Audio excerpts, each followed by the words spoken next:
Mana kemudian kehendak Bapakku agar orang-orang yang menuhankan aku ibadah hari Minggu? Mana kehendak Bapakku agar orang-orang itu makan babi tidak bersunat? Mana? Salam satu Tuhan. Para sahabat, dukung semua ya channel Densa News Muslim. Di like, di subscribe, di share sebanyak mungkin untuk supaya mencegah sahabat-sahabat kita di luar sana tidak terpengaruh terhadap pemurtadan. Tidak mungkin menyembah Yesus itu ajaran baik, nggak mungkin. Nabi mana yang mengajarkan ajaran menyembah Yesus itu? Nggak ada. Lalu kemudian dikatakan bahwasanya dan setiap pohon yang tidak menghasilkan buah yang baik pasti ditebang, dibuang ke dalam api. Orang-orang Kristen itu ditebang dari ajaran para nabi Yahudi. Pahami itu dengan baik. Jadi dari buahnya lah kamu akan mengenal mereka. Bukan setiap orang yang berseru kepadaku Tuhan, Tuhan akan masuk ke dalam surga, melainkan dia melakukan kehendak Bapakku yang ada di surga. Sekarang dari buahnya ini ketahuan bahwa oknum itu memanggil Yesus Tuhan, mengaku pengikut Yesus, mengaku murid Yesus, mengaku anak-anak Yesus, tetapi perlakuannya dalam ajarannya, rutinitas agamanya tidak berdasarkan atas kehendak Bapakku yang ada di surga. Contoh, menyembah Yesus. Mana dalilnya dari Bapakku, sembahlah anakku. Apalagi menjadikan orang yang mati di atas tiang salib sebagai penebus dosa. Mana kehendak Bapakku untuk menjadikan Bani Israel atau siapapun itu menebus dosa dengan darah manusia? Mana kemudian kehendak Bapakku agar orang-orang yang menuhankan aku ibadah hari Minggu? Mana kehendak Bapakku agar orang-orang itu makan babi tidak bersunat? Mana? Dari buahnya lah sang nabi palsu itu bisa diketahui. Pada hari akhir nanti, pada hari terakhir nanti, banyak orang yang berseru, Tuhan, bukankah kami bernubuat? Ini siapa ini? Pengikut siapa ini yang bernubuat pakai nama Yesus? Pengikut siapa? Yang mengusir setan, bernubuat pakai nama Yesus, mengusir setan pakai nama Yesus, mengadakan mujizat banyak pakai nama Yesus. Ini pengikutnya siapa? Ini buah-buah daripada pengajar-pengajar palsu, nabi-nabi palsu itu. Apa kata Yesus? Pada waktu itulah aku akan berterus terang kepada mereka dan berkata, aku tidak pernah mengenal kamu, wahai pengikut Saulus, wahai pengikut nabi palsu. Enyahlah daripada aku, kamu sekalian pembuat kejahatan. Satu-satunya agama di luar Yahudi yang kemudian mengklaim diri mereka adalah pengikut nabi-nabi Yahudi hanya Kristen. Nyamar seperti Yahudi, padahal mereka bukan Yahudi. Inilah yang Yesus katakan, waspadalah kepada Kristen, waspadalah kepada Katolik, waspadalah kepada, karena mereka dari buahnya ketahuan.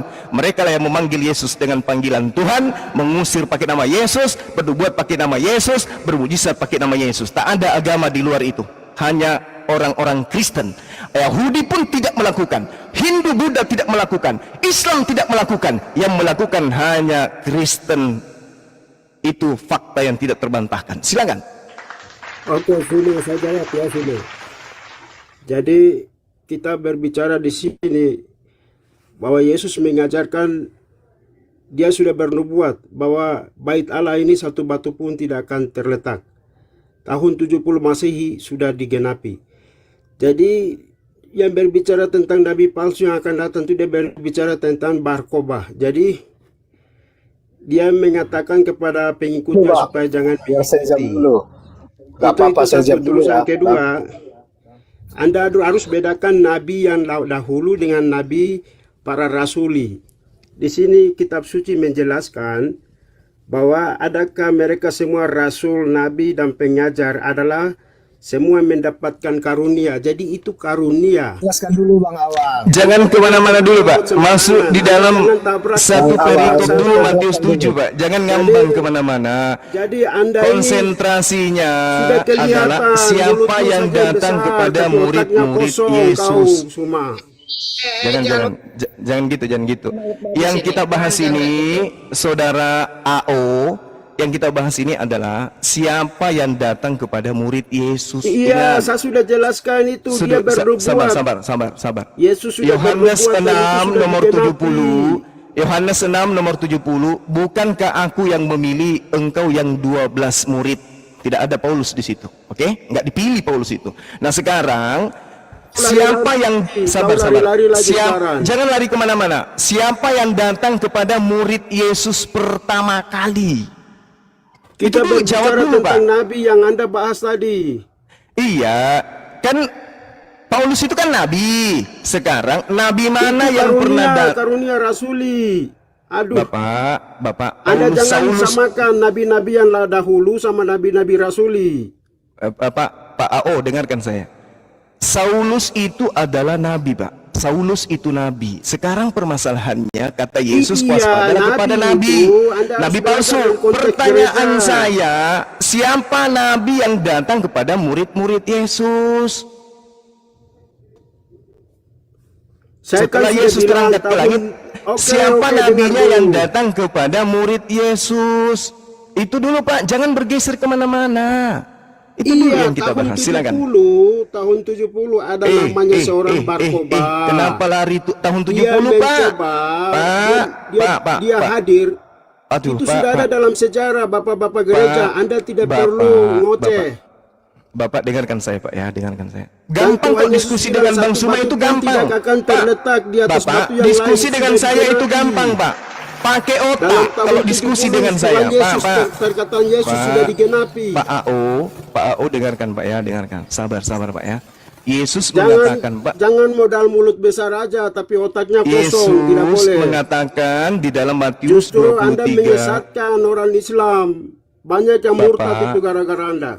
Bapak, Yesus berkata di dalam Matius 23, celakalah ahli Taurat, celakalah orang Farisi, celakalah kamu hai orang-orang Farisi, keturunan ular beludak, dan seterusnya dan seterusnya. Kata Yesus, aku berkata kepadamu, sesungguhnya semuanya ini akan ditanggung angkatan ini. Jadi bukan 70 tahun kemudian, Pak, atau tahun 70, bukan.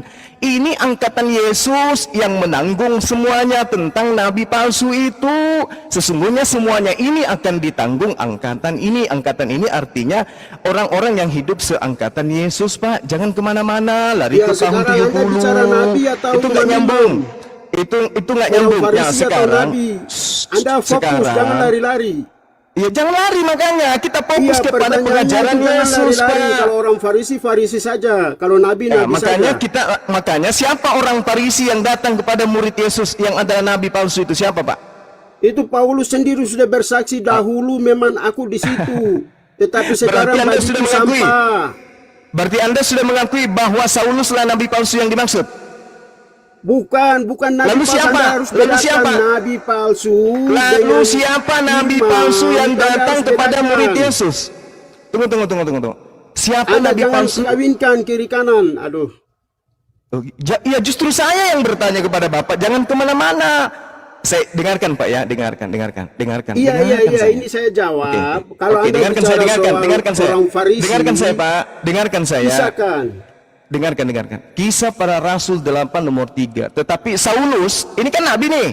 Tetapi Nabi Saulus berusaha membinasakan jemaat itu, dan ia memasuki rumah demi rumah dan menyeret laki-laki dan perempuan keluar dan menyerahkan mereka untuk dimasukkan ke dalam penjara. Ini kelakuan Dia nabi nih. bukan nabi, saudara. Nabi, Dia Pak, itu nabi. imam. Kisah para Rasul 13 nomor 1, ada nabi di Antioquia bernama Saulus. Nabi, Pak, jangan Anda pungkiri kitab Anda sendiri. Nabi Itu Saulus karunia, berusaha membinasakan karunia. jemaat. Suma, diam dulu. saya sudah bilang tadi, ada Diam, mereka Pak AO semua diam, rasul. Pak AO diam. Nabi, pengajar. Kuatkan aja hatinya, Pak. Ini fakta. Adakah Kuatkan mereka hatinya. semua Ini fakta. adalah mendapatkan Saatnya memang agama karunia. Anda tergulung sendiri. Galatia 1 nomor 13. Sebab kamu telah mendengarkan tentang hidupku dahulu dalam agama Yahudi. Sebagai Nabi Saulus dia di sini. Tanpa batas aku Bukan, menganiaya jemaat bukan, Tuhan saudara. dan Dia berusaha rasul. membinasakannya. Satu lagi. 1 Korintus 15:9. Karena aku, Nabi Saulus, adalah yang paling hina dari antara semua utusan, bahkan tidak layak disebut rasul, sebab aku telah menganiaya jemaat Tuhan. Oke, ini pengakuan Paulus. Sekarang jemaat Tuhan yang dimaksud di sini adalah muridnya Yesus. Kalau begitu, di dalam Matius 7, siapakah yang datang kepada murid Yesus? Siapa, Pak? yang datang kepada murid Yesus, menganiaya murid Yesus, lalu mengaku-ngaku sebagai rasulnya Yesus. Itu siapa, Pak? Siapa? Iya, sekarang kan saya sudah Iya, jelaskan apa maksudnya tadi. ini? Iya, apa maksudnya? Paulus dulu ini kan dia Paulus. Jadi yang datang kepada murid Yesus Saulus kan? Kau dengar dulu Zuma, mulutmu itu tutup. Yang datang kepada murid Yesus Saulus kan, Pak? Ya atau ya? Pilih salah satunya. Saya kan sudah jelaskan. Yang datang kepada murid Yesus Saulus atau Saulus? Pilih, ya atau ya? Anda harus melihat juga Paulus ini kan bertobat. Iya, Dia sebelum memang dahulu bertaubat. seperti itu. Oke. Sebelum bertaubat, Tetapi dia dia yang datang sekarang kepada murid sebagai- Yesus, betul? Anda baca di dalam Korintus pasal 29 ini. Sebelum Saulus bertaubat, dia yang datang kepada murid Yesus, betul? Anda harus baca dulu di dalam Korintus itu. Mereka mengangkat para rasul, sekali lagi saya tanya. nabi. Tidak ada Korintus-Korintusan, tidak ada Korintus, nggak ada itu, Mereka nggak ada itu. semua- Korintus itu apaan? Apa itu Korintus? Nggak tahu saya itu Korintus apa.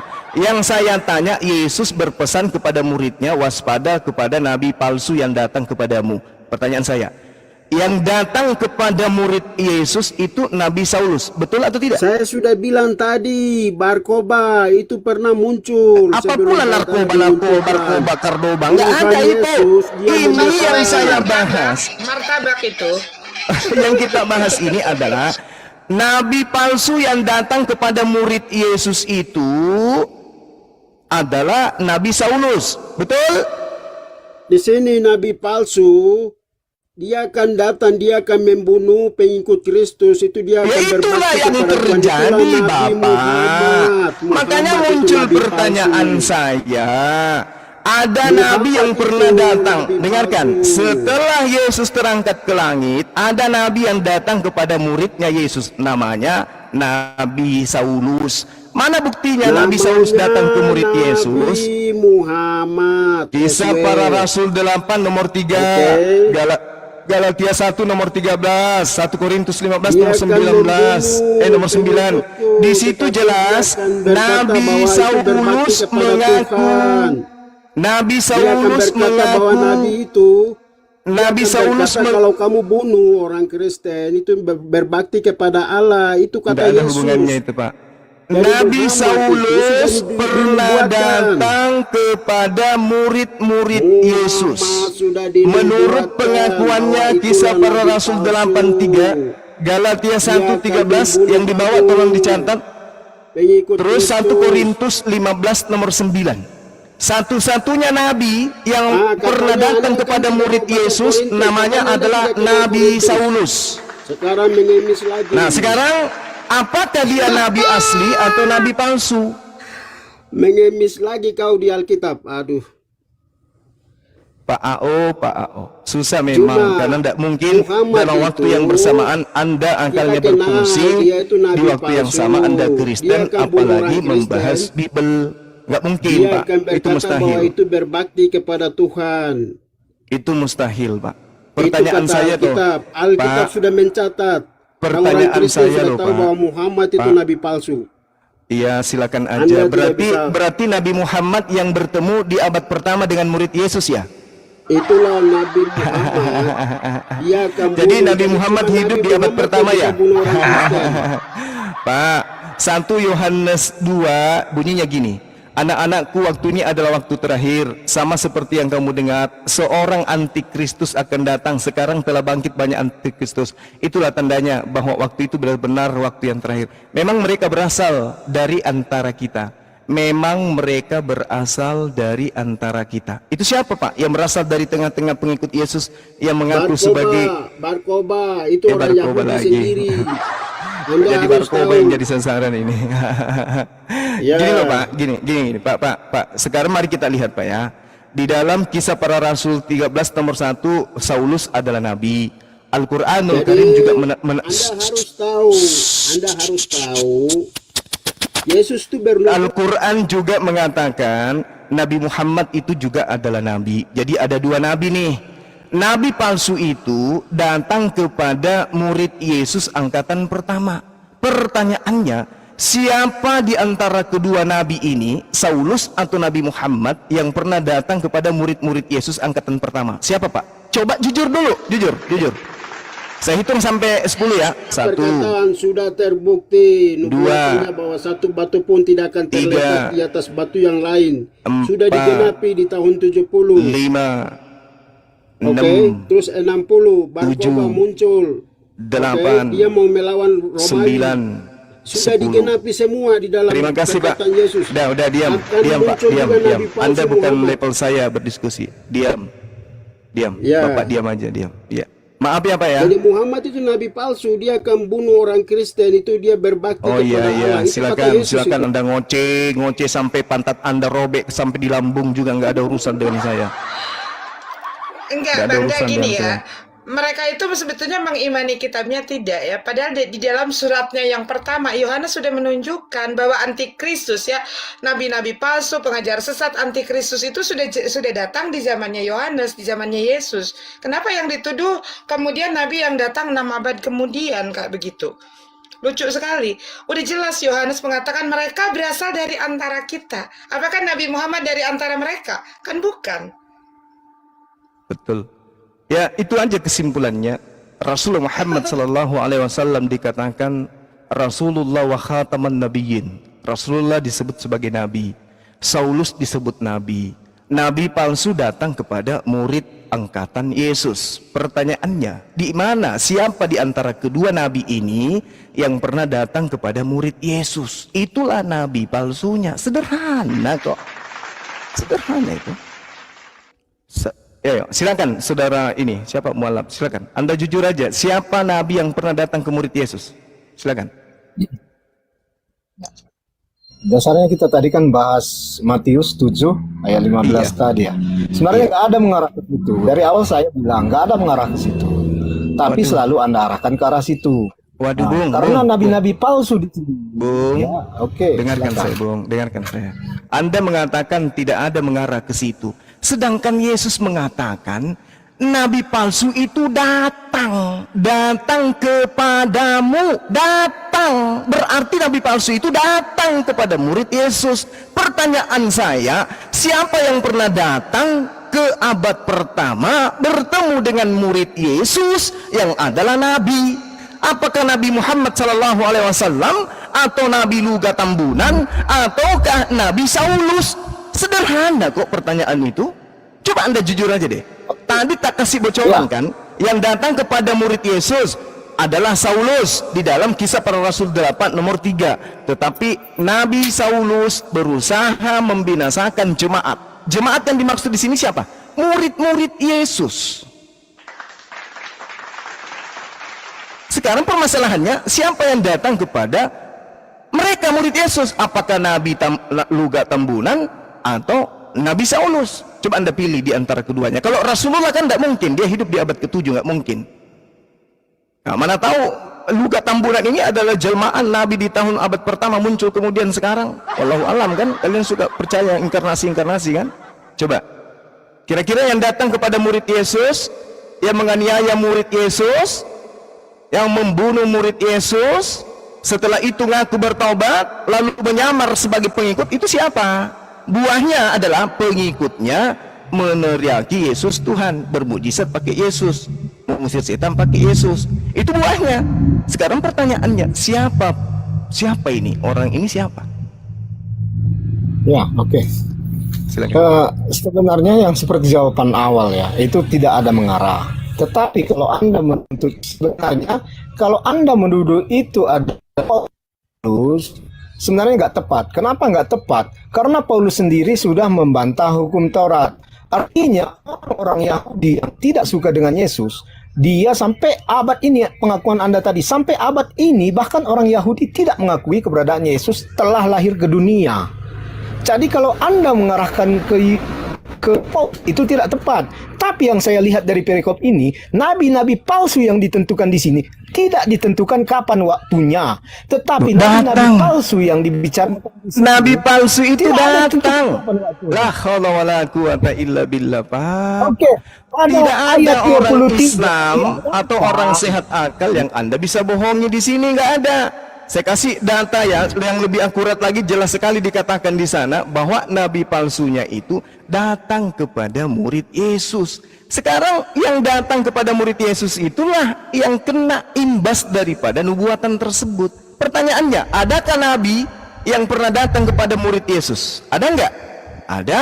Siapa nama nabinya? Saulus. Kenapa Anda pungkiri Di itu? sini, oke. Di ayat mana menyatakan bahwa nabi palsu itu datang kepada murid Yesus? Coba Anda sebutkan di ayat Matius mana. 7 nomor 15, di situ ada kata yang sangat jelas, erkomai. Erkomai itu artinya mendatangimu, datang kepadamu atau datang. Erkomai dalam bahasa Yunani, Matius 7 nomor 15. Waspadalah Oke. terhadap nabi-nabi palsu yang datang. Arkemai. Arkemai kepada siapa? Humas, kepada kamu, kepada kalian. Ya, oke. Siapa oke. yang datang kepada murid-murid Yesus? Nabi siapa, Pak? Silakan.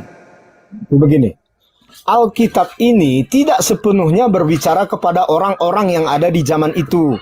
Alkitab Allahu ini Akbar. bisa berbicara atau bernubuat. Jadi istilahnya, walaupun di ayat 15, waspadalah terhadap nabi-nabi palsu yang datang kepadamu, ini tidak menandakan bahwa di saat itu juga nabi palsu akan datang. Allahu Akbar. Tetapi kalau Yesus Anda hanya berkata, mengatakan Alkitab Bung, hanya untuk saat itu, sekarang Alkitab ini perlu ditutup, tidak dibaca lagi begitu. Karena Bang. konteks yang Anda sebutkan bahwa Alkitab Saudara, hanya untuk saat itu aja. Ya, Yesus mengatakan, sesungguhnya semua ini akan ditanggung angkatan ini. Ini dalil Matius 23 ini, celakalah ahli Taurat, celakalah. Kalian membunuh nabi-nabi, celakalah kalian, dan semua itu akan ditanggung angkatan ini. Contoh misalnya di dalam Matius 23 nomor 15, celakalah kamu wahai ahli Taurat, orang Farisi, orang munafik, sebab kamu mengarungi lautan dan menjelajahi daratan untuk mentobatkan satu orang saja menjadi penganut agamamu, dan sesudah ia bertobat kamu menjadikan dia orang neraka dan 2 kali lebih jahat daripada kamu sendiri. Ini kelakuan ahli Taurat, kelakuan orang Farisi, kelakuan orang munafik, nyeberangi lautan, menjelajahi daratan, mentobatkan orang masuk ke dalam agama yang mereka bentuk, menjadi orang neraka.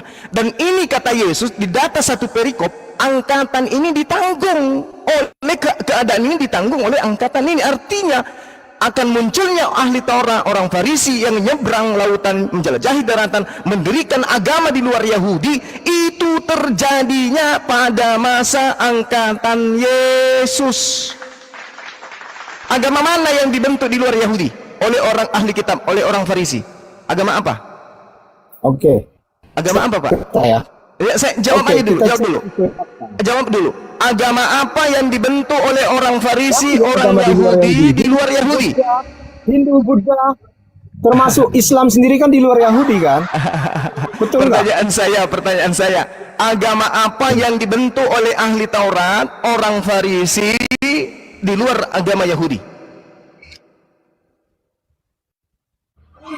Banyak itu agama di luar Yahudi. Kisah para Rasul Islam, apakah 24 itu nomor agama 5. Yahudi? Saulus ini adalah tokoh dari agama Kristen.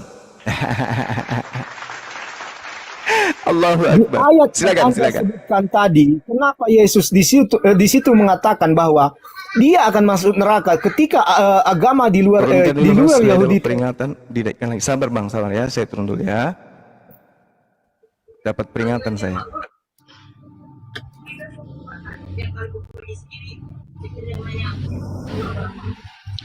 Tap-tap layarnya ya, teman-teman, tap-tap layar ya. Jadi teman-teman yang iseng yang nonton aja, nggak usah tangannya usil ngerupat repot kayak begitu ya.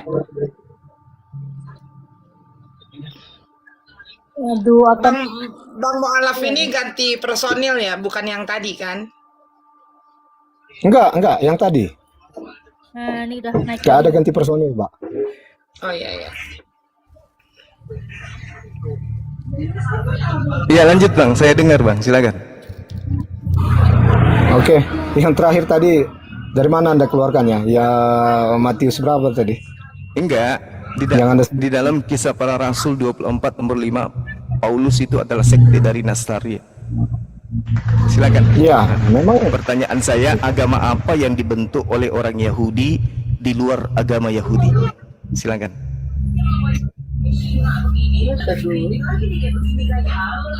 kalau itu banyak, agama di luar Yahudi kan banyak kan? Anda tahu itu. Hindu, Buddha, Islam, banyak di luar Yahudi. Yang Jadi dibuat oleh ahli Taurat, Pak, itu agama apa di luar agama mereka? ya sampai saat ini setahu saya belum ada. Jadi Kristen ini dari mana rupanya?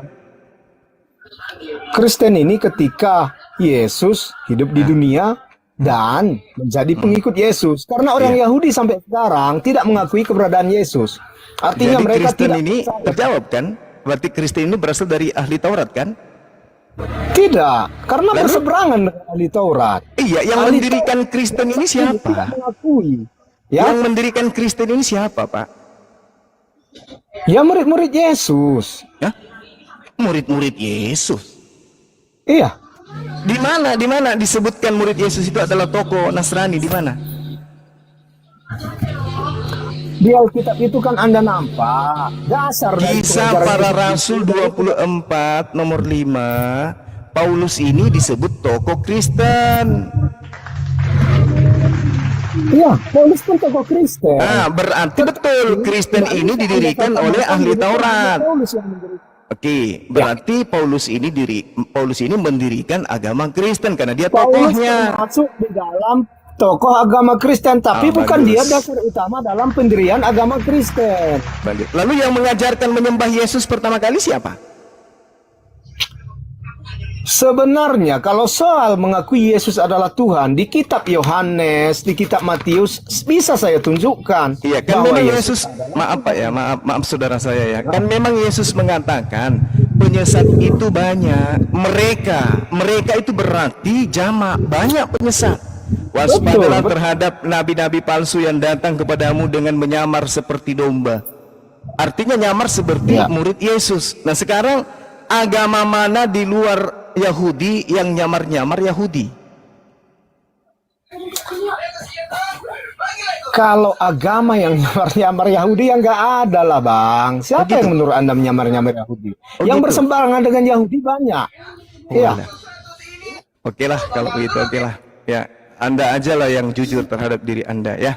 Jadi ternyata agama Kristen ini tidak ada kaitannya dengan Yahudi. Baiklah kalau begitu. Tapi kok kenapa ada kitabnya Yahudi nempel di agama Anda?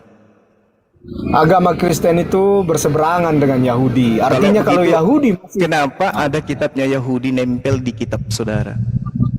kenapa ada itu? Karena di perjanjian lama itu, disitulah semua nubuat tentang Kan terjawab sendiri kan? Iya betul. Terjawab sendiri. Satu-satunya agama di luar Yahudi yang menggunakan kitabnya Yahudi ya agama Anda. Jadi yang menyamar seperti Yahudi siapa? No, Anda nggak bisa ngambil kesimpulan seperti itu. Itu nggak bisa. Itu Sekarang narasi yang- agama mana yang mengambil kitabnya Yahudi nempel di kitabnya? Agama mana? Agama Kristen. Berarti agama Kristen mengakui bahwa mereka adalah bagian daripada Yahudi. Nah sekarang siapa yang bukan Yahudi yang menyamar Yahudi? Hindu, Buddha, Islam atau Kristen? Nggak ada. Kristen nggak ada nyamar Yahudi. Kalau Kenapa? Kristen gak ada, kenapa kitabnya Yahudi dijadikan sebagai pembalut? Ya. Kita bukan, artinya dasar kekristenan memang dari perjanjian lama. Ah, Tetapi itu dia. di perjanjian lama Itu dia makanya ada saya orang- tanya. Tadi kan saya tanya kenapa ada kitabnya Yahudi di dalam Kristen. Sementara Kristen ini bukan Yahudi. Ya. Anda mengatakan karena Bukan. di dalam kitabnya Yahudi ada nubuatan tentang Kristen. Ini pengakuan orang-orang non-Yahudi mengklaim tentang Yahudi. Jadi yang nyamar seperti Yahudi ini siapa? Yang nggak ada karena ajaran kekristenan dengan Yahudi berbeda setelah kelahiran Yesus. Allahu Akbar. Coba Bapak, Anda tanya orang Yahudi, dengarkan apa saya gimana saudara. keselamatan di Dengarkan dalam saya Yahudi? saudara, dengarkan. Yang disebut menyamar itu, misalnya ada orang menyamar seperti polisi, maka di dalamnya bukan polisi, dia membungkus dirinya seragam polisi. Yang menyamar seperti waria, yang tadinya di dalamnya itu laki-laki, dia pakai lipstik, dia pakai ini supaya kelihatan seperti perempuan. Yang menyamar seperti guru, yang tadinya adalah yang menyamar seperti TNI, yang tadinya sipil menggunakan seragam TNI. Yang menyamar Yahudi, yang bukan Yahudi, membungkus kitabnya dengan kitabnya Yahudi. Sampai di sini belum paham? Oke, saya paham. Udah paham? Saya paham sekali. Oke, berarti kita sudah pada kesimpulan akhir, yang menyamar seperti domba adalah. Tunggu dulu, bro. Tunggu dulu. Belum. Gini. Oke. Gini Lanjut. ya. Kalau Anda bilang Anda tadi ada seorang yang menyamar sebagai polisi, tentu dia serupa dengan polisi itu kan? Nggak mungkin dia berbeda dengan polisi. Betul. Jadi ketika dia menyamar menjadi sesuatu hal, dia harus serupa dengan hal itu. Tetapi kalau Anda katakan orang Kristen menyamar sebagai orang Yahudi, orang Kristen harus sesuai dengan orang Yahudi, betul nggak? Oke, sekarang saya tanya. Orang sekarang Yahudi, oke, sebentar. Orang Yahudi memakan babi, tidak memakan babi. Orang Yahudi tidak boleh meminum darah. Artinya kalau orang-orang Kristen sekarang banyak yang kalau di orang Batak itu kita cari, dia menjadikan itu namanya ada getah. Getah itu terdiri dari darah hewan, ya kan? Jadi dari sini saja perbedaan besar antara Kristen dan Yahudi itu ada, ya kan? Yang terakhir yang paling besar, kalau di Yahudi Yesus itu tidak ada. Ya, sekarang saya tanya, kitab saudara ketika dibuka, perjanjian baru dulu atau perjanjian lama dulu? Oke, perjanjian lama. Perjanjian lama. Kalau polisi nyamar, kalau ada orang nyamar polisi, yang kita buka seragamnya dulu, Pak. Kulit luarnya dulu yang kita lihat. Begitu kita buka ke dalam, ternyata di dalamnya itu apa? Bukan polisi. Itu namanya polisi gadungan. Begitu juga Yahudi KW. Kita lihat kitabnya, Alkitab, ada kitab Kejadian, ada imamat, ada ini. Begitu lewat kitab Maliaki yang muncul kemudian apa? Yohanes, Markus, Matius, Filipi, Kiliki, Pararang, semuanya itu muncul nanti di belakang tuh.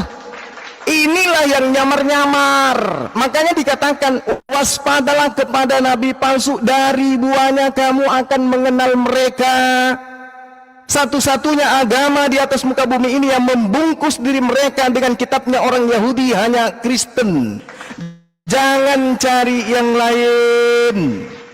Jadi nabi palsu itu jelas adalah nabi yang datang kepada murid angkatan pertama. Satu-satunya nabi yang pernah datang kepada murid Yesus hanya Nabi Saulus.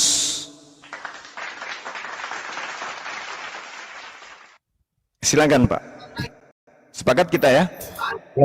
Kalau Paulus itu di Alkitab disebut sebagai rasul, bukan nabi. Ya, tapi sebelum ngaku rasul, dia nabi dulu, Pak.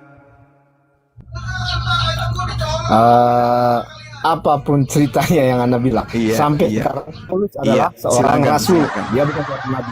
Jadi Yesus sendiri bantah kitab saudara, silakan, itu hak saudara, saya tidak ada paksa. Saya hanya menjelaskan apa yang ada di dalamnya, silakan. Ya. Tetapi Yesus mengatakan bahwa dia artinya setelah Yesus tidak ada nabi lain. Itu dijelaskan di dalam Alkitab. Berarti Saulus palsu sudah, Masya Allah.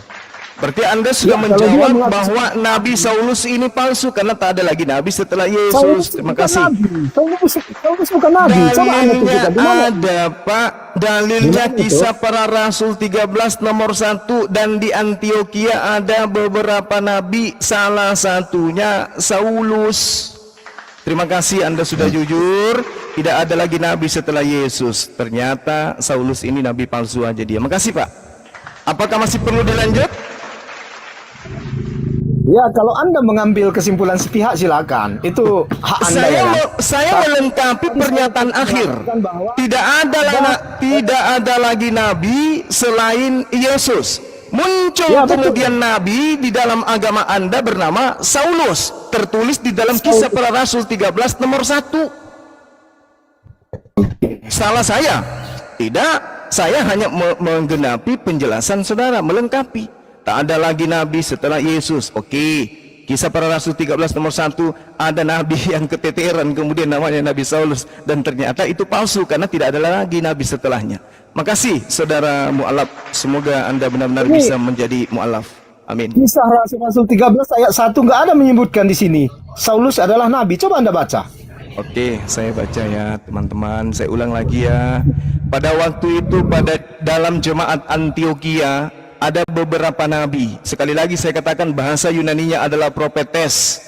Oke, nabi atau nevi.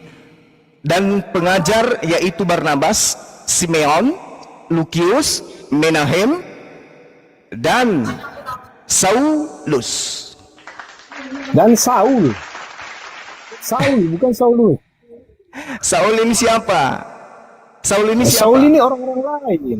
Nggak ada Saulus. Yang di Antioquia murid-murid yang pertama disebut Kristen siapa? Dengan Saulus itu tidak. Jadi saya Bung, maksud begini, kalau Anda mengambil kesimpulan yang nggak ada di Alkitab, Allahu itu Akbar. sebenarnya hal yang sangat berbeda ya. Ini di sini Saul, Anda bilang Saulus. Dari mana dasar Anda Saya tanya. menyatakan Saul Oke, ini oke, bahwa oke. ini adalah Saulus? Baik. Coba Anda baca Barnabas menjemput Paulus. Paulus yang dijemput ini benar-benar Saulus atau Saul atau Paulus, Pak? Di Kisah Para Rasul 9. Saya bacakan ya, supaya kita memberikan edukasi. Setibanya di Yerusalem, Saulus mencoba menggabungkan diri kepada murid-murid, tetapi semuanya takut kepada Saulus karena mereka tidak percaya bahwa ia adalah seorang murid, karena memang bukan. Tetapi Barnabas menerima dia dan membawanya kepada rasul-rasul dan menceritakan kepada mereka bagaimana Saulus melihat Tuhan di tengah jalan dan berbicara dengan Saulus dan mengajar ke Damsyik dalam nama Yesus. Dan Saulus tetap bersama-sama dengan mereka di Yerusalem dengan keberanian mengajar atas nama Tuhan. Ia juga berbicara dan bersoal jawab orang-orang Yahudi yang dalam bahasa Yunani, tetapi mereka itu berusaha membunuh Saulus. Akan tapi setelah hal itu diketahui, saudara-saudara anggota jemaat mereka membawa dia ke Kaisarea, dari situ membantu ke Tarsus. Pertanyaan saya, siapa yang pergi bersama Barnabas ke Antioquia? Kisah Para Rasul 11 nomor 25. Lalu pergilah Barnabas ke Tarsus untuk mencari Saulus, dan setelah bertemu dengan dia, ia membawanya ke Antioquia. Mereka tinggal bersama-sama dengan jemaat itu 1 tahun sambil mengajar banyak orang. Di Antioquia lah murid-murid itu untuk pertama kalinya disebut Kristen. Jadi Saulus bersama dengan Barnabas. Pakai ilmu, Pak. Kisah Para Rasul 13 nomor 1. Pada waktu itu dalam jemaat Antioquia ada beberapa nabi. Barnabas tadi menjemput siapa? Saulus, Paulus, Pak. Jadi ya, kalau ada agama yang sudah ketahuan, Pak, belangnya, mending dilepaskan aja, Pak. Mending ateis, Pak. Enggak salah. Tetapi pikiran ini adalah mempunyai ruangannya sendiri kan. Jadi artinya ketika Anda mempercayai suatu hal, itu hak Anda. Tetapi di sini nggak ada yang menyebutkan Saul dan Saulus itu adalah tokoh yang berbeda. Bisa kita baca di ayat-ayat sebelumnya. Tolong tunjukkan saya. Oke. Nabi di sini, nabi di Tolong Kisah Para tunjukkan Rasul. saya Barnabas pernah bersama dengan Saul. Silakan. Tertulis di mana itu? Dan tunjukkan saya Saul pernah ke Antioquia. Silakan.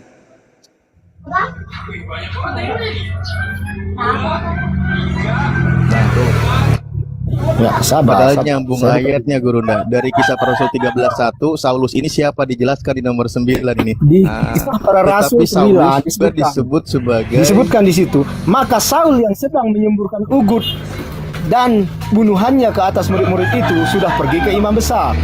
Di sini jelaskan Saul kan, kenapa nggak disebutkan Saulus?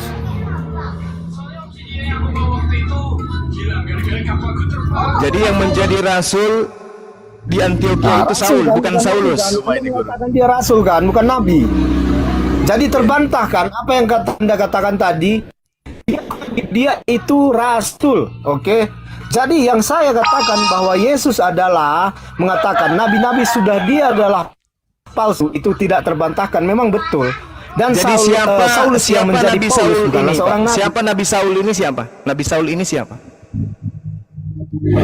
Nabi Saul Di sini ini siapa? sebenarnya nggak ada disebutkan nabi, cuman memang di ayat 13:1 berkumpulkah para nabi, tapi nggak ada disebutkan dari gelar-gelar orang itu, nggak ada disebutkan Nabi Saul, Nabi ini nggak ada disebutkan di situ. Mereka hanya memanggil mereka sebagai namanya. Bapak. Ya, Anda bisa lihat sendiri kan? Coba Anda cek.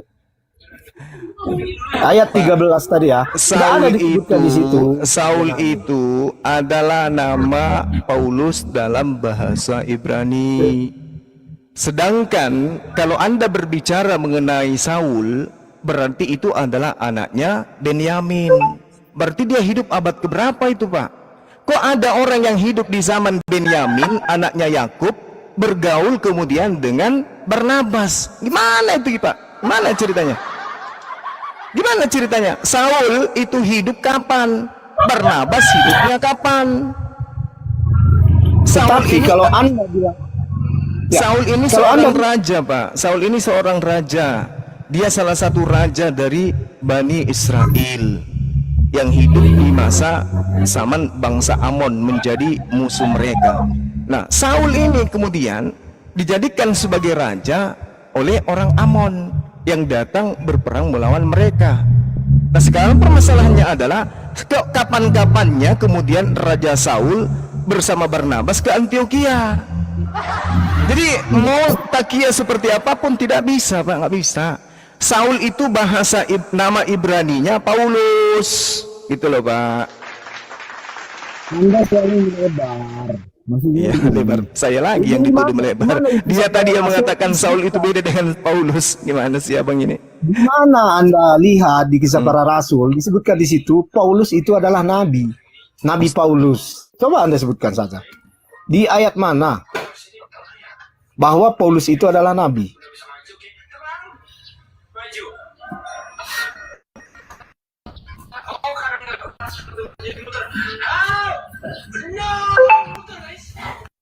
Cuma kepental lagi ya, sebentar.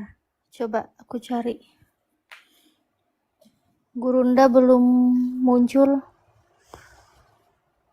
Kepental Gurunda.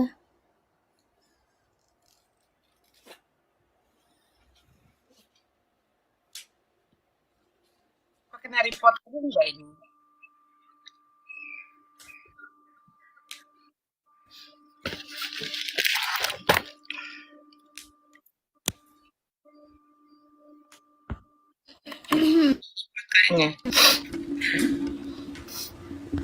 Belum ada di bawah Gurundanya. Kalian ngapain sih main report-report segala? Aduh. Panas kok nge-report. Oke, lanjut lagi, Pak. Silakan. Silakan, Pak Mualaf. Pak Mualaf. Lagi yang mau di Ya, apalagi? Tadi udah kita lihat ya bahwa yang disebut dengan Saulus itu yaitu Paulus. Mau siapa lagi yang disebut dengan Paul yang dari Tarsus atau Paulus dari Tarsus itu ya Saulus, seperti itu. Jadi jangan ini Pak, jangan pada sebuah diskusi itu jangan hanya mau mencari pembenaran, tapi sepakat kita harus mencari kebenaran.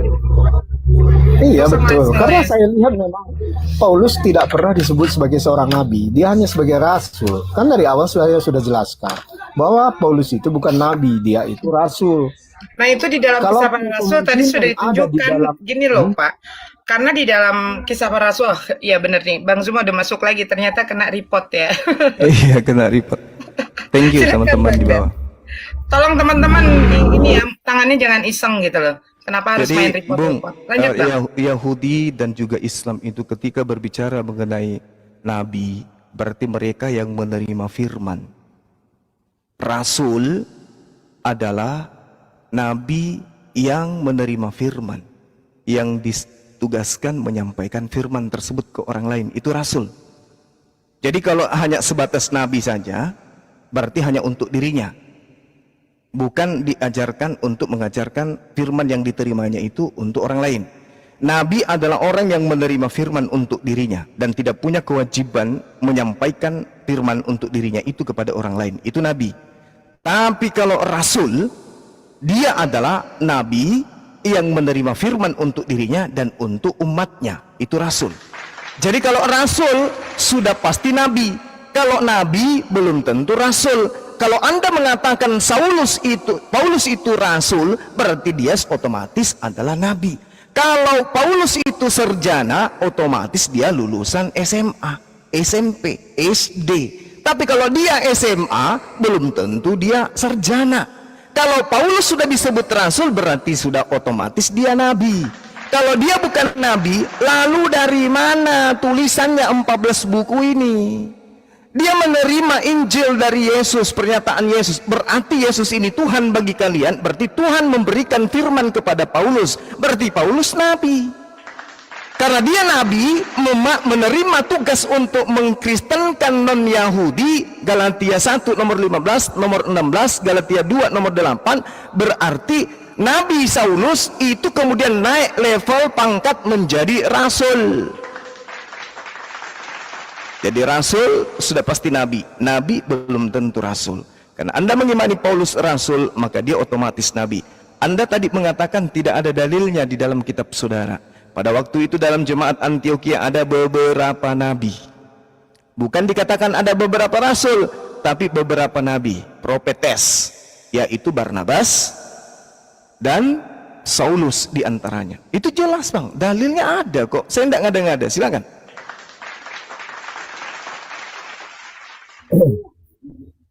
Kalau soal nabi dan rasul, kalau pengertian mungkin di dalam perspektif Islam dan Kristen itu berbeda ya. Kalau nabi di dalam agama Kristen, dia adalah yang menerima firman Tuhan dari Allah yang sebelumnya disebut dengan Yehovah. Jadi kalau rasul di sini disebut menerima firman dari Yesus. Jadi itu berbeda karena ada juga disebutkan bahwa dialah Allah satu-satunya dan Yesus adalah Tuhan satu-satunya. Jadi di situ dalam konteksnya berbeda ya. Berbeda pengertian antara Islam dan Kristen mengenai rasul dan nabi. Jadi kalau kita mengapa Paulus adalah seorang nabi, kalau di Kristen sebenarnya ditekankan itu adalah seorang rasul. Dan hanya di ayat di situ tadi disebutkan bahwa nabi-nabi dan pengajar berkumpul di Antioquia. Tetapi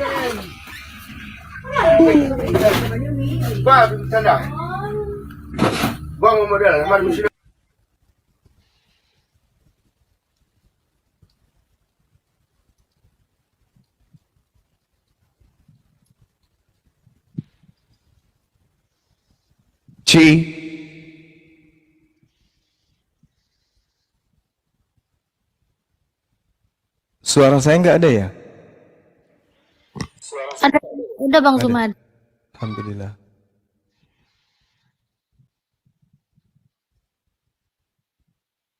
Ini grup apa sih?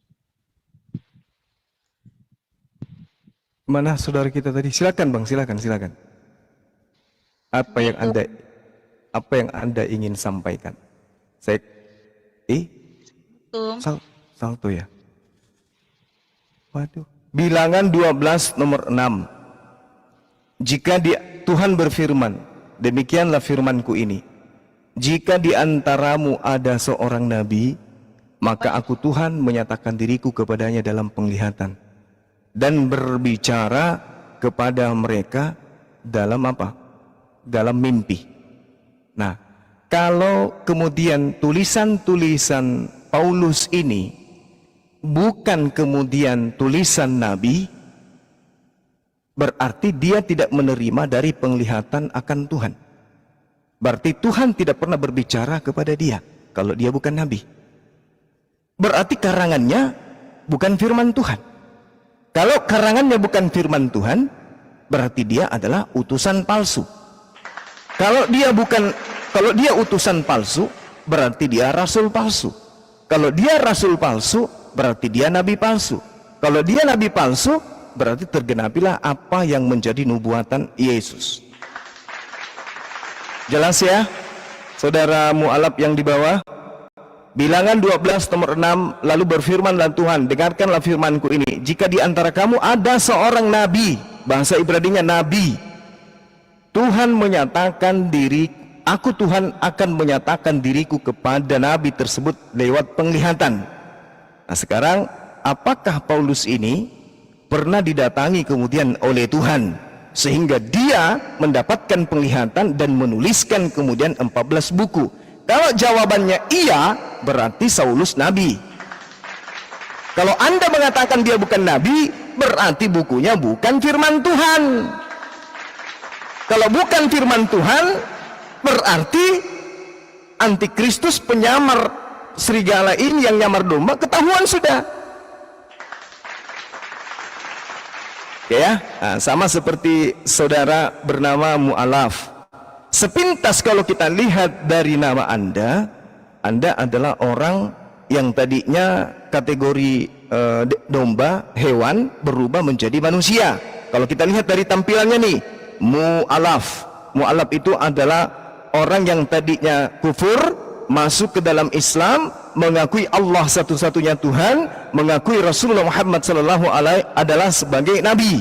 Itu mu'alaf kalau kita lihat dari nama saudara. Begitu kita lihat isi dalamnya, ternyata Anda adalah pararang yang suka makan daging mama anak orang, yang suka makan guguk, yang suka makan tua, minum tua, yang menyembah manusia, yang ibadahnya di gereja, ibadahnya nyembah anaknya orang. Berarti Anda adalah biawak pararang yang menyamar sebagai umat Islam. Iya. Ini Mas Rizko ini seorang Kristen, dia tidak menuhankan Yesus, Mbak. Oh, Beliau tidak menuhankan Yesus, berbeda dengan Kristen yang lain dia ini. bentar-bentar. Bang Rizko Kristen tapi nggak menuhankan Yesus, Bang Rizko. Iya. Kristen Iya. apa? Saksi Yehova.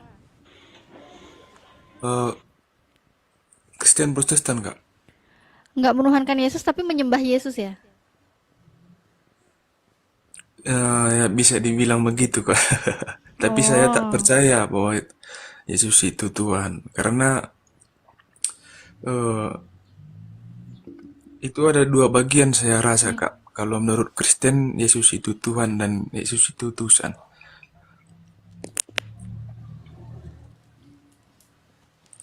Maksudnya dua bagian? Eh, Kok ambil bagian yang mana itu?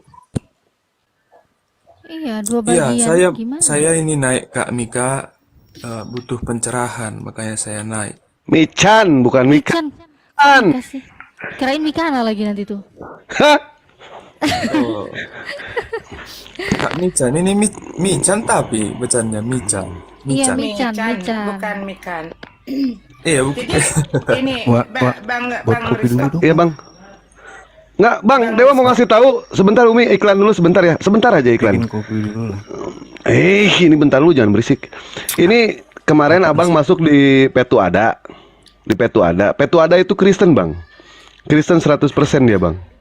Iya, iya. Itu Petuada itu sih Petuada ini tuh Kristen. Abdul Kristen. ini Abdul Iya, Rahim. iya. Petuada itu Abdul Rahim. Iya, dia Kristen, Bang. Dia Kristen. Dewa jamin dia Kristen. Oh, Itu Abdul Rahim itu. Heeh. Dia nipu-nipu juga berarti ya. Betul, Bang. Udah ketangkep sama Dewa, Bang. Udah ketangkep sama Dewa. Iya. Jadi Iwan Pila, hati-hati dengan yang namanya Petu Ada. Dia udah buka komal itu. Oh, keren. Jadi yang pertama, niat dia buka komal itu untuk mendapatkan 30% dari koin, karena beliau tahu umat muslim itu pada baik memberikan koin. Jadi host dapat 30%. Itu yang pertama. Yang kedua, dia menggoda setiap muslimah untuk dimurtadkan. Itu yang kedua. Dan yang ketiga, dia berusaha untuk mengadu domba antara pendapat Bang Juma dengan pendapat yang lain, atau dengan pendapat Dewa. Jadi cara mengadu dombanya ini halus dia ini. Begitu, Bang. Petu Ada ya, hati-hati. oh, harus unfollow nih berarti ini aku nih. Boleh. Udah aku follow Gue soalnya. pantasan aja kemarin pas saya di komalnya beliau. Bersahabat kali makanya. Ya, betul. Padahal dia pernah mengaku dia itu adalah Itu loh Bang yang tempo Kayak buka hari gubuk sih memang. yang tempo hari mengatakan waktu Umi bilang Bang Zuma sudah menyarankan kepada kita untuk tidak menaikkan orang-orang penghujat, dia bilang maaf ya saya nggak kenal si Zuma gitu loh. Nah itu berarti dia emang dari kemarin juga udah si Abdul Rahim itu sudah ditegur terus ya di komal-komal muslim. Nah sekarang dia menggunakan Petuada ini ya. seperti itu ya, Bang Juma ya. Itu kan bahasa Bugis. Iya, Setahu saya dia habis. itu orang Toraja. Beliau pernah mengaku beliau adalah saudaranya Bang Juma juga. Pernah mengaku seperti itu. Dan Dewa memang pada saat itu percaya gitu kan, dia saudaranya Bang Juma. Cuma bedanya Bang Juma itu lahirnya di sesar. Kalau Petu ada diseret. Itu doang bedanya, Bang. Gila tuh. Namanya Bugis tapi muka memang muka Toraja dia. Baru tahu aku itu loh. Iya iya Bang. Dan ini Bang, nanti sore ada yang mau mualaf nanti. Udah pokoknya itu poinnya seperti itu. Nanti sore insya Allah ada yang mau mualaf Bang.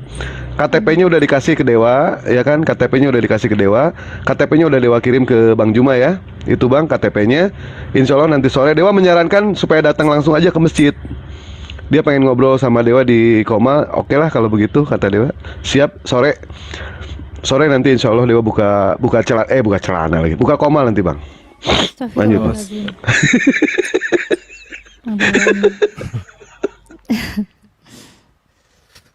Ya, kita Mana tadi tamu kita yang mau belajar? Ini Bang, dia tidak menuhankan Yesus Bang. Dia seorang Kristen Protestan, tetapi dia tidak menuhankan Yesus. Ya? Bang Rizko. Bang Ya, Rizko, silakan. tadi tolong dijawab Berarti pertanyaan separuh Umi. dari- Tadi Umi tanya gini Bang, jadi pilihan Bang Rizko ini Separuh dari memilih isi yang kepala mana? sudah mulai berfungsi berarti. Iya, lanjut.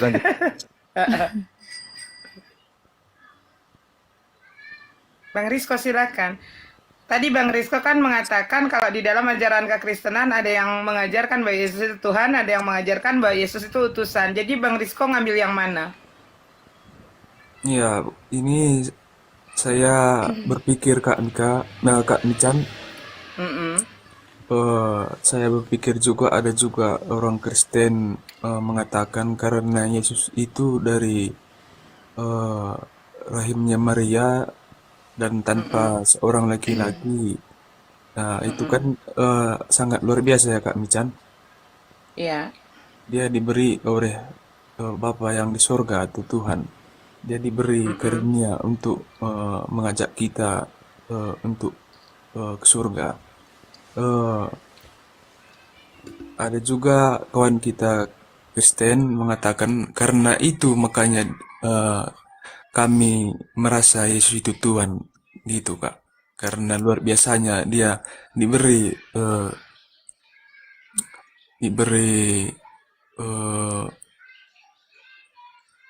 kalau kita berpikir kan nggak logika Kak Mican, karena tanpa seorang laki-laki diberi oleh Bapa di sorga gitu Pak. Saya juga Ya itulah yang disebut dengan kemahakuasaan Allah ya, di mana Allah bisa menjadikan Nabi Isa alaihissalam atau yang teman-teman bilang Yesus itu dia bisa menjadi tumbuh di dalam rahim seorang wanita suci yang bernama Maria. Kalau di dalam Kekatolikan kan disebut santa ya, dia seorang wanita suci yang tidak pernah disentuh oleh laki-laki manapun, tapi karena kuasa Allah. Kalau di dalam Al-Quran dikatakan seperti ini ya, bahwa penciptaan Nabi Isa ini ya, Allah menciptakan Nabi Isa dari dari kalimatullah atau dari perkataan Allah atau dari firman Allah yang kemudian Allah hembuskan ruh ciptaannya seperti itu.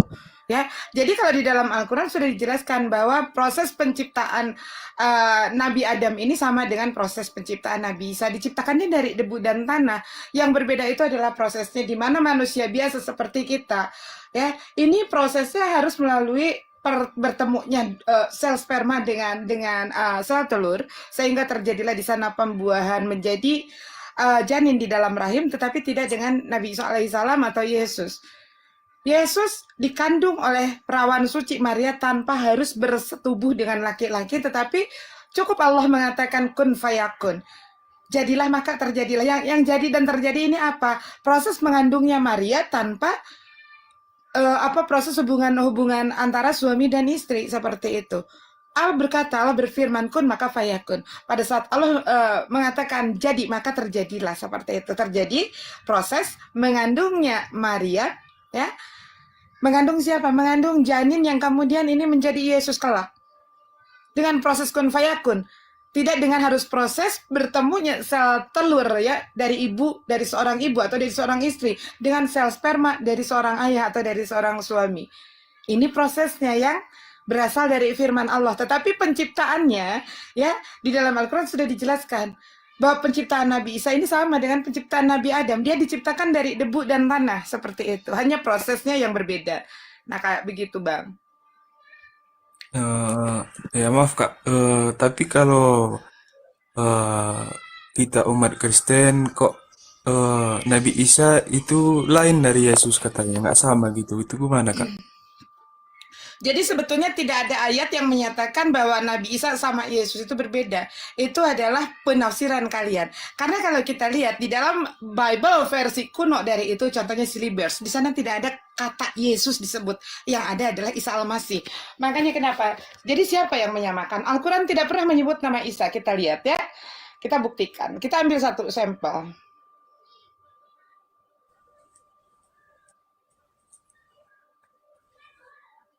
Kita ambil satu sampelnya, kita ambil Yohanes 17 ayat 3 aja ya. Nah, bagaimana caranya kita ambil satu sampel? Kita pakai versi paralel. Ini Umi buka ya.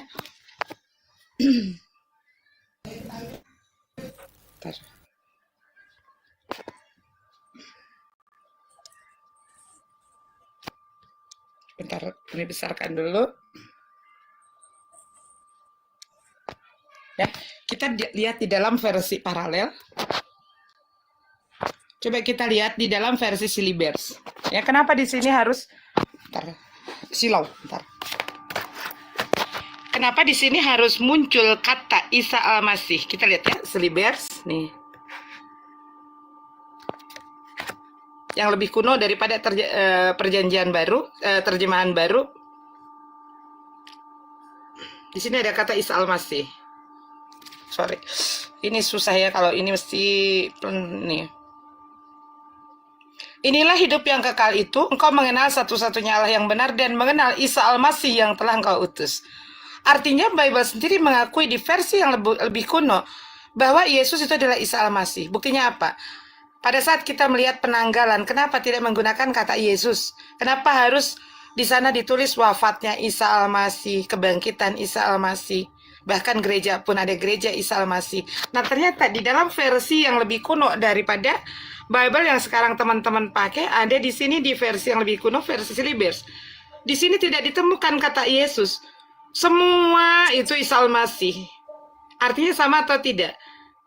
Sekarang saya mau tanya Bang Rizko, ya, di mana di dalam Bible yang menyatakan perbedaan itu di mana? Silakan. Kalau itu menurut sejarah Kak, sejarah dari Yunani. Ya, Bahwa sejarah dari Yesus, Yunani. ya, Lahir kalau di kandang domba, gitu kan? iya, kalau Nabi Isa, Ada nggak ayatnya? Ada nggak ayatnya yang menyatakan bahwa Yesus lahir di kandang domba? Boleh dong sharing. Supaya ya kita boleh. percaya bahwa Yesus itu lahir di kandang domba. Di mana ayatnya? Bentar ya Kak. Boleh, silahkan.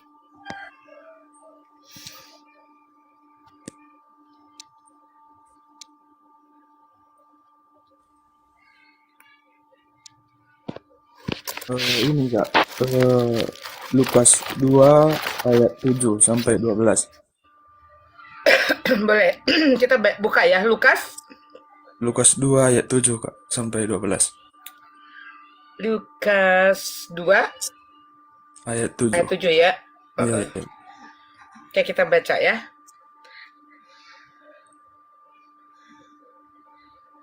Kelahiran Yesus itu ya. Iya, iya. Pada waktu itu dari mulai ayat 2. Inilah dari ayat 1 aja ya. Lukas berapa? Lukas 2 ayat ke? Ayat 7 Kak sampai 12. Dan dia melahirkan seorang anak laki-laki, anaknya yang sulung, lalu dibungkusnya dengan kain lapin dan dibaringkan di atas palungan. Ini bukan proses persalinan, tapi ini adalah setelahnya.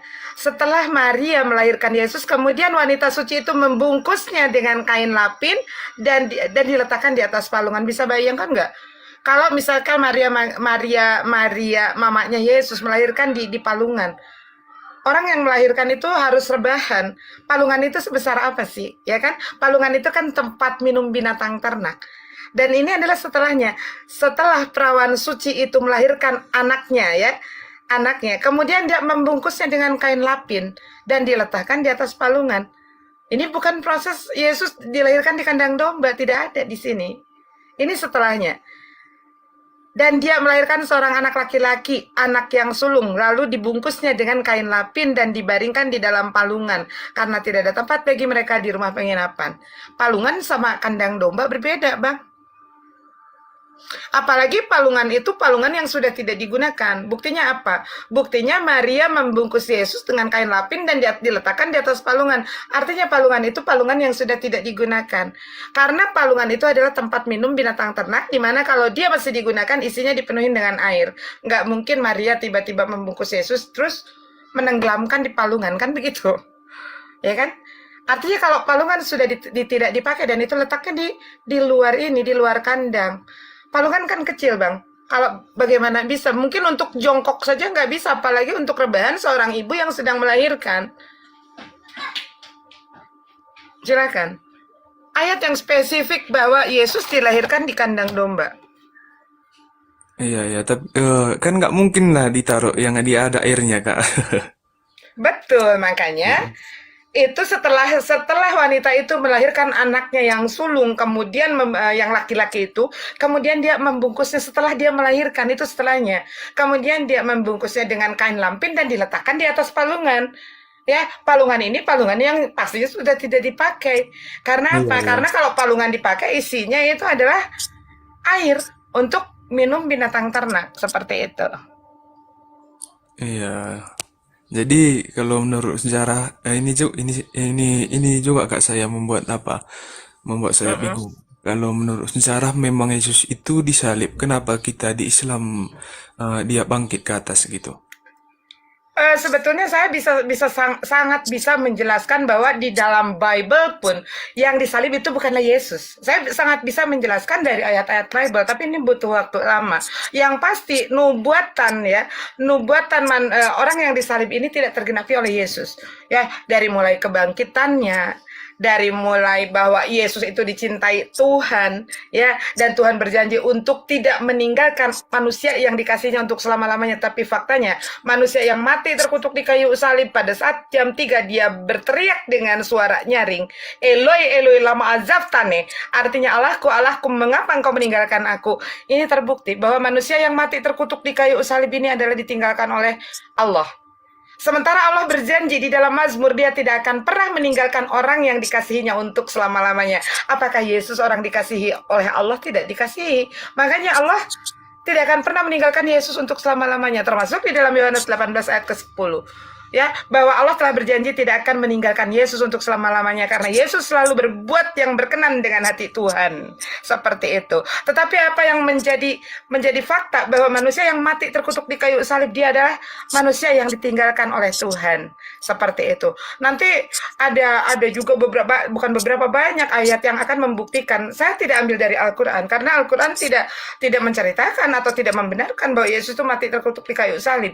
Di dalam An-Nisa 157 158, Al-Quran menjelaskan bahwa Nabi Isa itu tidaklah mati di kayu salib, tetapi Allah mengangkatnya. Ya kan?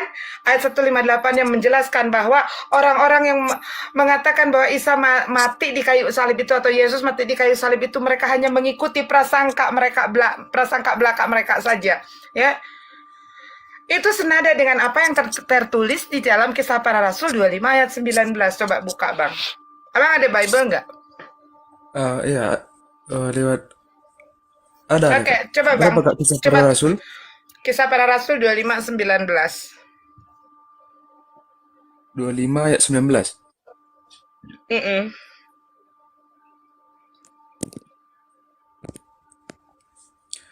Mereka hanya berbeda pendapat dengan dia mengenai agama mereka sendiri dan mengenai seseorang yang bernama Yesus.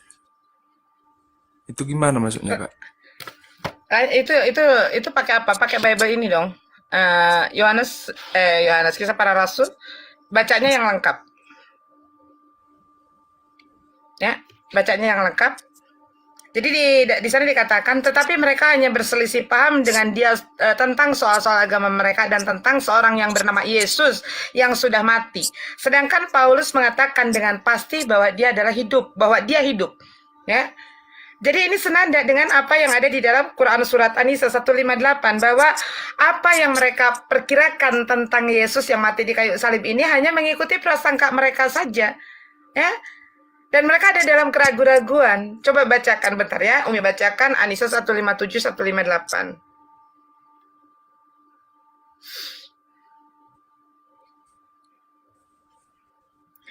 Dan kami hukum juga karena ucapan mereka, sesungguhnya kami telah membunuh Al-Masih Isa putra Maryam Rasul Allah. Padahal mereka tidak membunuhnya dan tidak pula menyalibnya, tetapi yang mereka bunuh adalah orang yang diserupakan dengan Isa. Sesungguhnya mereka yang berselisih pendapat tentang pembunuhan Isa selalu dalam keraguan-raguan tentang siapa yang dibunuhnya. Mereka benar-benar tidak tahu siapa sebenarnya yang dibunuh, melainkan mengikuti prasangka belaka. Jadi mereka tidak yakin telah membunuhnya. Nah, ini senada dengan apa yang tertulis di dalam Kisah Para Rasul 25 ayat 19. Karena kalau kita pelajari tentang benar nggak sih yang bahwa yang mati terkutuk di kayu salib itu adalah Yesus, yang disebut dengan, kalau di dalam bahasa Hebrew itu Yeshua HaMashiach atau Yosua atau Aiso, kalau di dalam bahasa Arab disebut Isa Al-Masih. Benar nggak itu? Itu ada banyak, ya. Nubuatannya apa? Pertama, pada saat hari eksekusi Yesus akan disalib, ternyata di dalam penjara sudah ada yang dulu lebih masuk, namanya Yesus. Yesus siapa? Yesus Barabas. Ya, apakah hanya ini sebuah kebetulan ataukah ini adalah skenario Allah di mana Allah akan menyelamatkan Yesus Kristus? Pertama, nama sama Yesus. Kedua, gelar Barabas, terdiri dari dua suku kata Bar dan Abbas, anak bapak. Kemudian juga dia digelari sebagai Raja Yahudi. Tetapi bedanya apa? Yesus Barabas ini terkenal bagi kalangan orang-orang Yahudi. Dia itu adalah seorang pembunuh dan perampok, begitu ya. Terkenal kejahatannya. Tetapi untuk Yesus Kristus sendiri, pada saat disidangkan di hadapan Raja Herodes dan Gubernur Pontius Pilatus, mereka tidak menemukan kesalahan. Kesalahan apa, kata-kata Pontius Pilatus? Kesalahan apa yang telah dibuat orang ini sehingga harus menerima hukuman mati? Jadi ada 3 orang dari pihak Yahudi yang dia itu memiliki motif untuk membebaskan Yesus. Pertama, Raja Herodes. Raja Herodes pada sidang di hadapan Raja Herodes ternyata tidak ditemukan kesalahan Yesus yang setara dengan hukuman mati. Kemudian Raja Herodes mengembalikan kepada Gubernur Pontius Pilatus. Disidangkan kembali di hadapan Pontius Pilatus, tidak ditemukan juga kesalahan Yesus. Tetapi ini ya, ada lagi yang namanya Yesus Barabas yang terkenal di kalangan orang-orang Yahudi. Itu adalah seorang gembong penjahat seperti itu. Tetapi bagi bangsa Yahudi, Yesus Barabas ini dianggap sebagai pahlawan, dianggap sebagai raja, karena dia ini berperan seperti Robin Hood. Ya, dia tidak menerima seorang Yahudi yang mengetahui bahwa mereka ini adalah bangsa pilihan, kemudian harus memberikan upeti kepada penjajahnya. Akhirnya apa yang dilakukan Herodes? Barabas, dia rampok lagi. Apa yang sudah ditarik dari orang-orang Yahudi, dia rampok lagi dan dia kembalikan kepada Yahudi. Seperti itu. Makanya kenapa sangat beralasan. Pada saat orang yang mati terkutuk di kayu salib, dia berteriak dengan suara nyaring seperti orang protes. Allahku, Allahku, mengapa engkau meninggalkan aku? Karena Herodes berpikir bahwa dia membela orang-orang Yahudi sebagai bangsa pilihan Tuhan, ya, dari orang-orang Romawi ini, ya, tetapi dia merasa diperlakukan tidak adil. Kenapa Tuhan harus meninggalkannya? Nah, seperti itu. Jadi siapa yang mati di kayu salib, nanti siapa yang diserupakan, udah jelas siapa. Kalaupun ada di dalam Barnabas bahwa yang diserupakan dengan Yesus itu adalah Yudas Iskariot, bukan seperti itu, karena kematian Yudas itu berbeda. Jadi Yesus mengatakan di dalam chapter 221 ya. Bentar, aku baca dulu nih. Mana ya?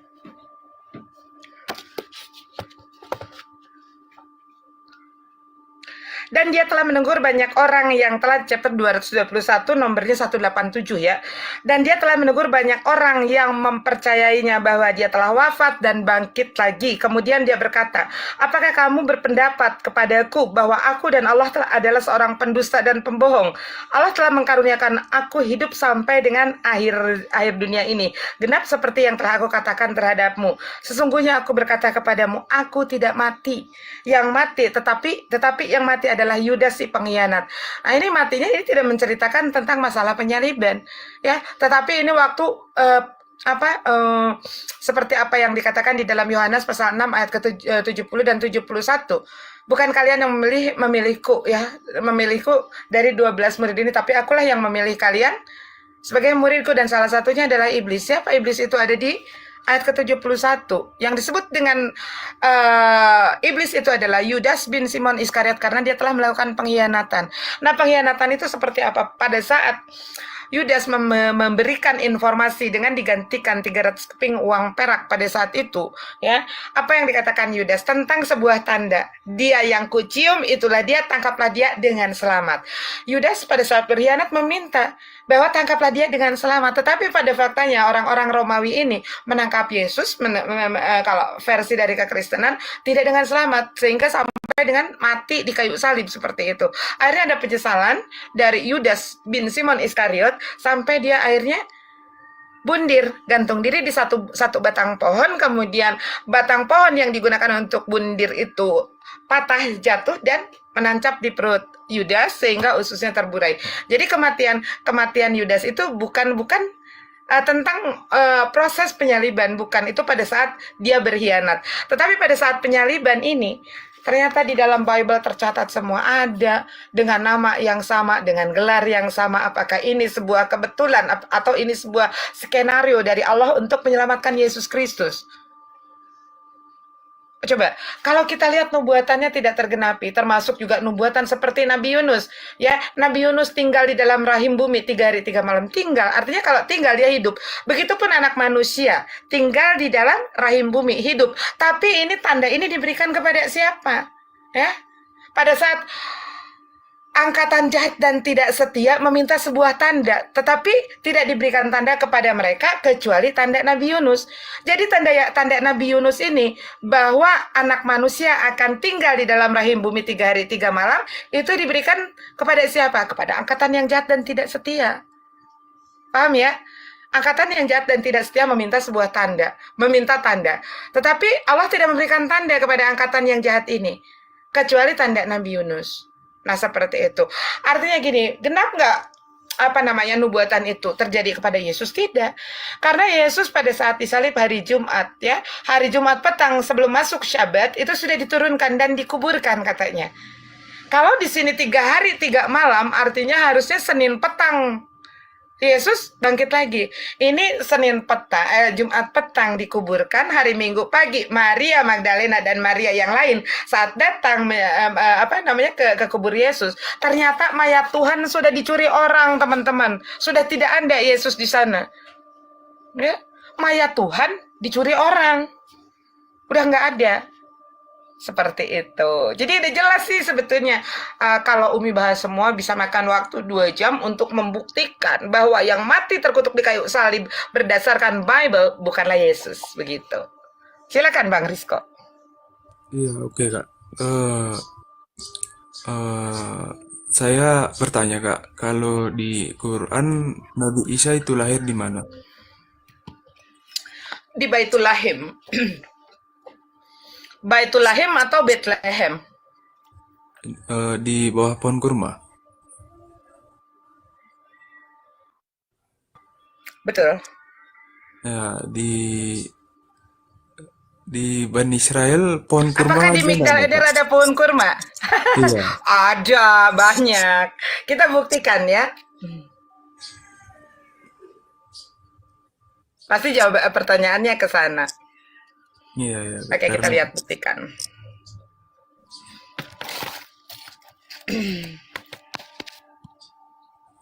Bentar ya.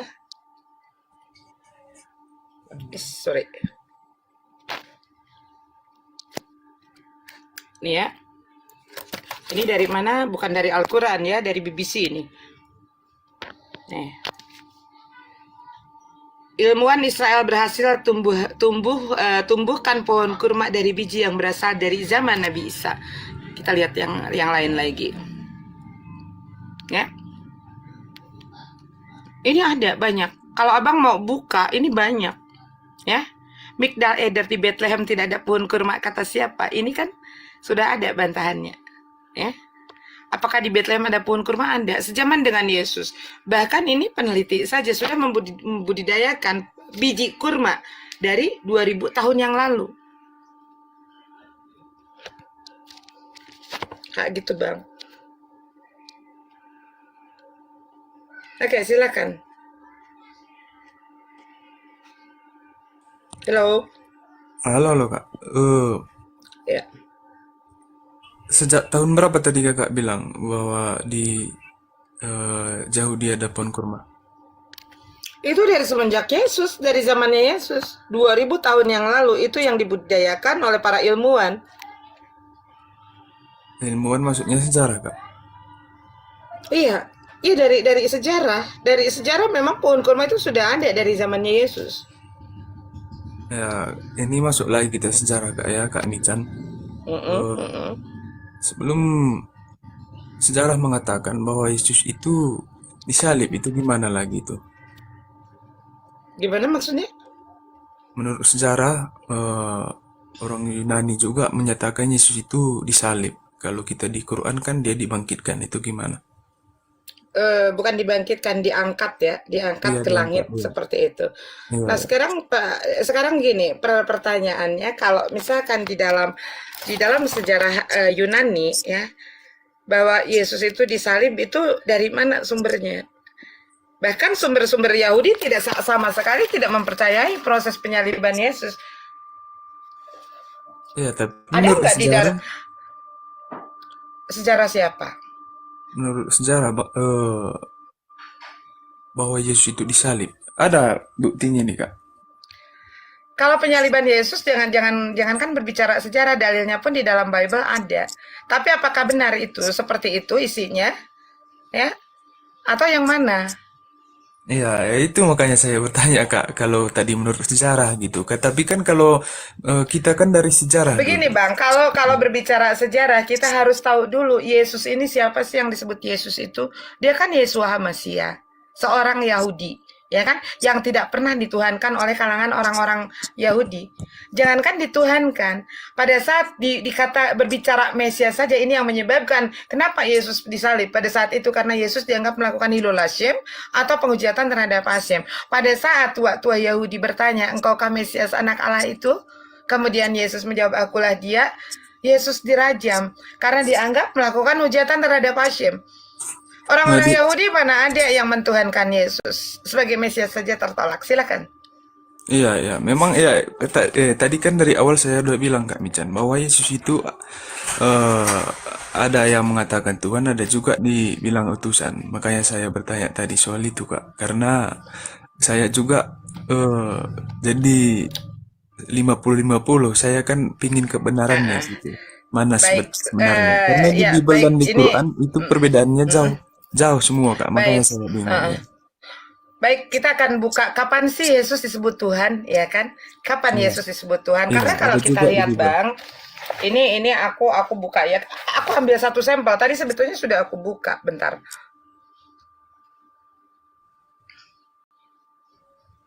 Kita buka di sini ya. Ambil satu sampel. Yohanes 13 ayat 13. Abang baca sendiri ya nanti. Bentar aku bukain dulu.